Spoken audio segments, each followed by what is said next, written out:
Welcome to Living Fuel TV. This is Casey Krejci bringing you another important health alert. Omega-3 now causes prostate cancer, if you've seen the news. Really.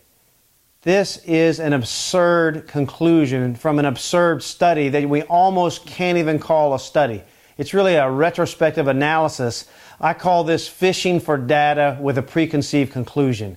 This is a study, if you will, of a retrospective study of Dr. Brasky, Theodore Brasky, PhD, who is known to take shots at nutritional supplements, even though the scientific evidence does not support that. If you read some of his studies and read a lot of the rebuttals from the people that actually know about his studies, you'll come away with the conclusion that this guy has an agenda. But the net of it is, the retrospective study on a study that was done for another purpose. The study was done to test vitamin E, synthetic vitamin E, and selenium on their effect on prostate cancer. So he took the same patients and he followed them for a few years.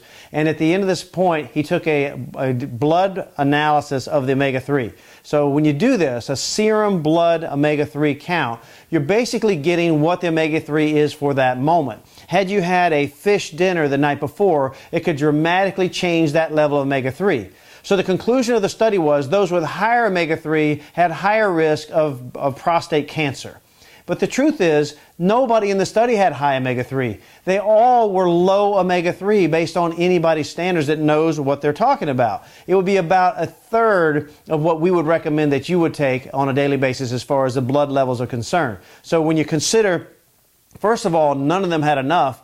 And when you call the ones they talked about being high omega-3 or higher omega-3 were 0.18% higher than the controls. So this is not statistically significant by any measure. So this is an inappropriate conclusion from an inappropriate test. The levels of omega-3 are very important and are protective in a mountain of research. So when you get a wild study conclusion like this, the media is complicit when they just take the author's conclusion and they run that as the headlines. But when you look at the body of evidence, for instance, Japan, one of the largest fish-eating societies out there, they did a study of 45,000 men eating omega-3, and they said, yes, prostate cancer is higher in those populations, but most likely because the testing is better and they're finding it earlier. But the death from prostate cancer in that study was not higher than before, indicating that omega-3,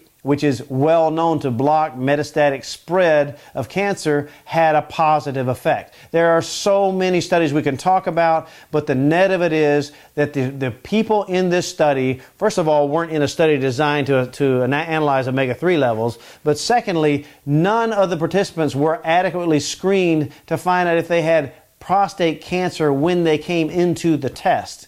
There are so many things wrong with this test. We're going to post the rebuttals from very credible organizations like Alliance for Natural Health and Life Extension and so on, so that you can read the details of that. Continue to email us or check us on Facebook or Twitter if you have some questions, or our blogs.